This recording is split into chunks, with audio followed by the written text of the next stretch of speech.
কাসেম সিদ্দিকী যদি বোকা হয় এটা বলবেন, আর যদি উনি চালাক হয় বলবেন আগে রাজ্যসভার টিকিটটা দাও।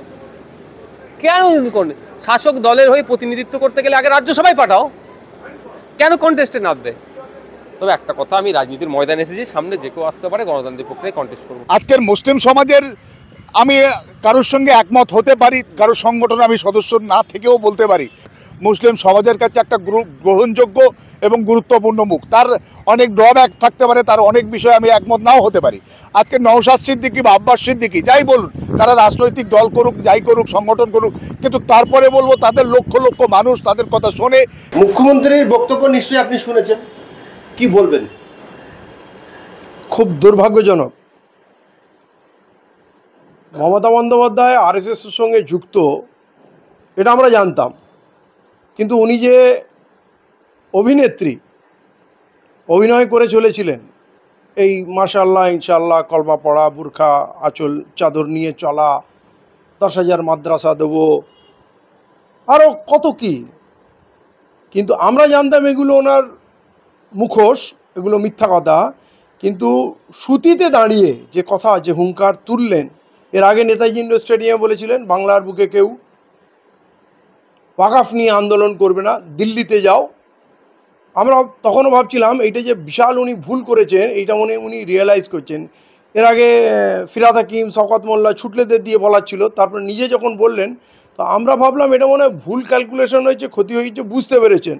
মাঝে কয়েকদিন চুপ ছিলেন, সুতিতে গিয়ে যখন এইবারে প্রকাশ্য মঞ্চে জনসমাবেশে, এবং যেখানে 70 থেকে 80% মুসলিম জনসংখ্যা, সেই জায়গায় জানিয়ে যেখানে হুমকি দিলেন যে কেউ বাংলায় আমাকে ওয়াকফ নিয়ে কথা বলতে বলবে না, আমি বলবো না, এটা আমার বিষয় নয়, আর কারো আন্দোলন করার দরকার হলে দিল্লিতে যাবে, যদি এইটা নিয়ে আমাকে বিরক্ত করা হয় তাহলে খুব খারাপ হবে, এবং কেউ যদি এখানে গুলোগুলি করে, মানে এই বিষয়টা নিয়ে আন্দোলন করে, তাহলে আমার থেকে খারাপ কেউ হবে না, মানে তার সব থেকে বড় শত্রু আমি হব।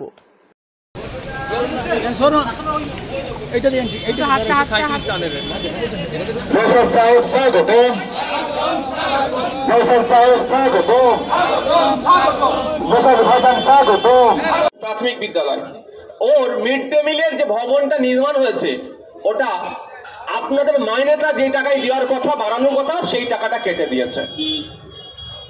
প্রায় 10 লক্ষ টাকা মিড ডে মিলের ভবনটা নির্মাণ করতে খরচ হয়েছে। সেই 10 লক্ষ টাকাটা MA madrasa education and melody affairs ডিপার্টমেন্টের টাকা থেকে দিয়েছে। কেন দেবো ওটা? ওটা কোন ফান্ডের টাকা যাবে? স্কুল এডুকেশনের। আমরা তো এটাই জানি, কিন্তু দিচ্ছে কোথা থেকে? আপনাদের মাইনে না বাড়িয়ে দিচ্ছে ওখানে। শুধু একটা নয়, অনেক আছে, এই ধরনের অনেক উদাহরণ আছে। যে টাকা বরাদ্দ করা হয় তার 50% খরচ করে না, আর যে 50% খরচ করলো সেই 50%-এর আবার 50% আপনাদের জন্য না খরচ করে অন্য অন্য ডিপার্টমেন্টে খরচ করে। এটাই ধরে ফেলার জন্য আমরা অপরাধী, এটাই জানার, এটাই বলে দেওয়ার জন্য আমরা অপরাধী। দেখ, আজকে আমি আপনাদের যে বিষয়টা এসছে এটা আগে বলা দরকার মনে করি। তার আগে একটু বললাম যে এই বাস্তবটাকে একটু জানতে হবে, কোন জায়গায় আমাদেরকে মিসগাইড করছে, কেন মিসগাইড করছে। এই নওশাদের মতো কেউ না জানতে পেরে যায়। সমস্যা আছে এখানে। নওশাদের মতো জানলেই 10টা যদি নওশাদ প্রশ্ন করতে শুরু করে, সমাজ জাগ্রত হবে, সমাজের বিভিন্ন অংশ থেকে আওয়াজ উঠবে। বাস্তব কথা। আমার যে উত্তরবঙ্গ, আপনি তো আপনার উত্তরবঙ্গ উন্নয়ন পরিষদের জন্য যে টাকা বরাদ্দ হয় কোথায় যায়? উত্তরবঙ্গ উন্নয়ন পরিষদের জন্য টাকা আছে তো, কারা খাচ্ছে? লুটে খেয়ে নিচ্ছে। বললা মানেই অপরাধী। মোদির বিরুদ্ধে বললে দেশদ্রোহী, আর মমতার বিরুদ্ধে বললে তুমি দালাল। ভালো দুটো শব্দ এরা খুঁজে রেখে দিয়েছে। মোদির ভুল খুলে বললে দেশদ্রোহী হয়ে যাবেন আপনি, হিন্দু মুসলমান কেউ দেখবেন আপনাকে, আপনি দেশদ্রোহী। আর মমতার বিরুদ্ধে বললে আপনি দালাল, কারো একটা দালাল আপনাকে লাগিয়ে দেবে টাই। তো ব্যাপারটা আমাদেরকে জানতে হবে আমাদের সমস্যাটা কোথায়, কেন মাদ্রাসা শিক্ষার প্রতি এত অনীহা।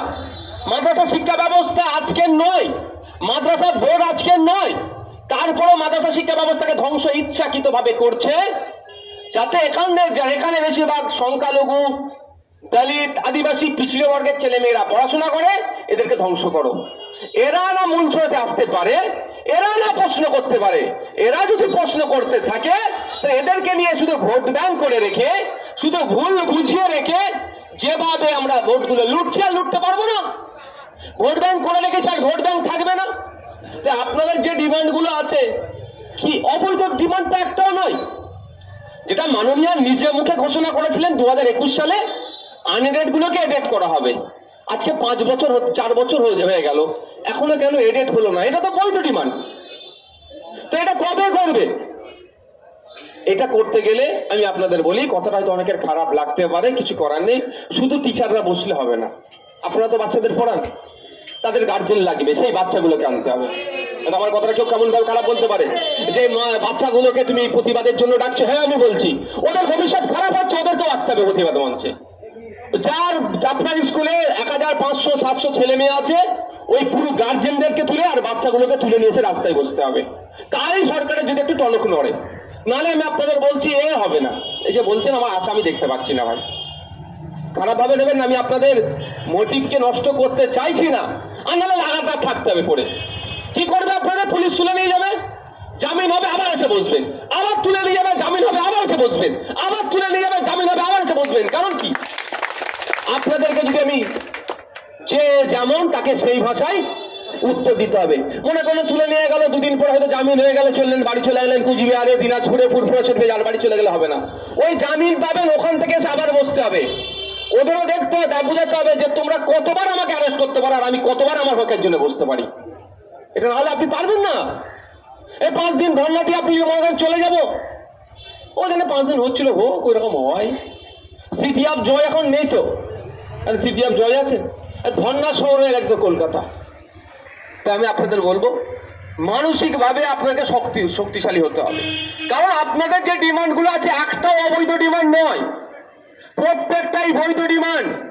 যে আপনি আমাদের স্কুলের যে বাচ্চারা পড়াশোনা করছে, সেই বাচ্চাগুলো মিড ডে মিল কেন পাবে না? আপনি এমনিতে অপুষ্টিতে ভোগা শিশুর সংখ্যা পশ্চিমবাংলায় সারা ভারতবর্ষ যদি দেখেন, আফ্রিকার 2টো কান্ট্রির পরে আমরা 3rd-এ আছি অপুষ্টিতে ভোগা শিশুর সংখ্যা। সেখানে যদি একটু মিড ডে মিলের আমরা ব্যবস্থা করতে পারি, চিৎকার চেঁচামেচি করে, সরকারের সমালোচনা করে, আপনার রাস্তায় বসে এই কষ্ট করে যদি একটু বাচ্চাদের মিড ডে মিলের ব্যবস্থা করতে পারেন, সত্যি নিজেদেরকে সার্থক মনে করবো আমরা।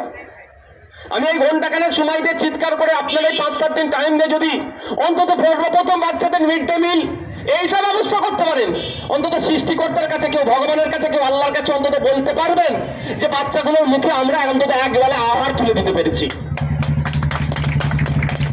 অপুষ্টিতে ভোগার সংখ্যা আমাদের পশ্চিমবাংলায় ব্যাপক হারে বেড়ে যাচ্ছে, আর সারা ভারতবর্ষ, আমার মহান ভারতবর্ষ, মোদিজির ভারতবর্ষে, পৃথিবীর আফ্রিকার 2টো কান্ট্রির পরে আমরা আছি। মানে আমাদের ভয়ঙ্কর অবস্থা।